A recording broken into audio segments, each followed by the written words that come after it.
Assalamualaikum warahmatullahi wabarakatuh.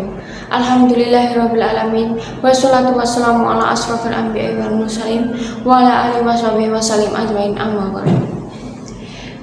Perkenalkan, nama saya Rizna Kusuma Wardani Pamimulyo. Saya dari SMK Teknik Narsi Muslimah Tuban. Saya di sini akan sedikit menguraikan siapa saja sih orang-orang yang berhak menerima zakat.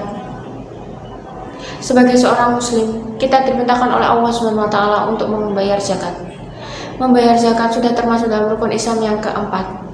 Perintah Allah dalam surat At-Taubah ayat 103, yaitu yang artinya, ambillah zakat dari harta mereka guna membersihkan dan mensucikan harta mereka, dan berdoalah untuk mereka. Sesungguhnya doamu itu menunjukkan ketenangan jiwa bagi mereka. Allah Maha mendengar, Allah Maha mengetahui. Lalu siapa saja sih orang-orang yang berhak menerima zakat?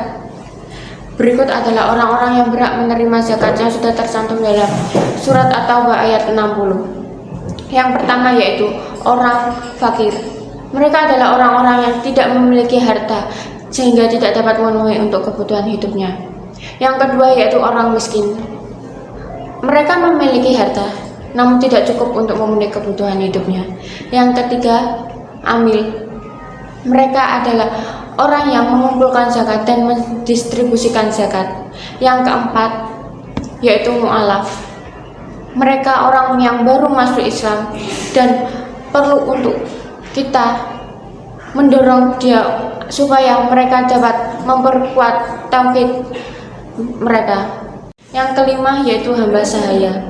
Mereka adalah budak yang ingin memerdekakan dirinya. Yang keenam yaitu ghorimin. Mereka yang berhutang untuk memenuhi kebutuhan dan mempertahankan hidupnya. Yang ketujuh yaitu fisabilillah. Orang yang berjuang di jalan Allah dalam bentuk dakwah, jihad, dan sebagainya.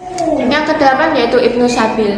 Mereka adalah orang yang kehabisan biaya saat berada di perjalanan menuju ketaatan kepada Allah.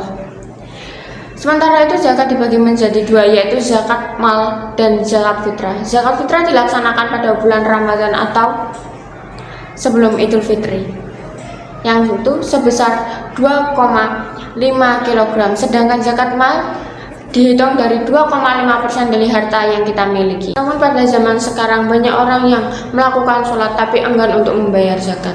Padahal zakat sudah tertera dalam surat Al-Baqarah ayat 43, yaitu A'udzubillahi minasyaitonirrajim, bismillahirrahmanirrahim, wa aqimus sholata wa atuz zakata warka'u ma'ar raqimin, yang artinya, dan laksanakanlah sholat, tunaikanlah zakat, dan rukuklah bersama orang-orang yang rukuk.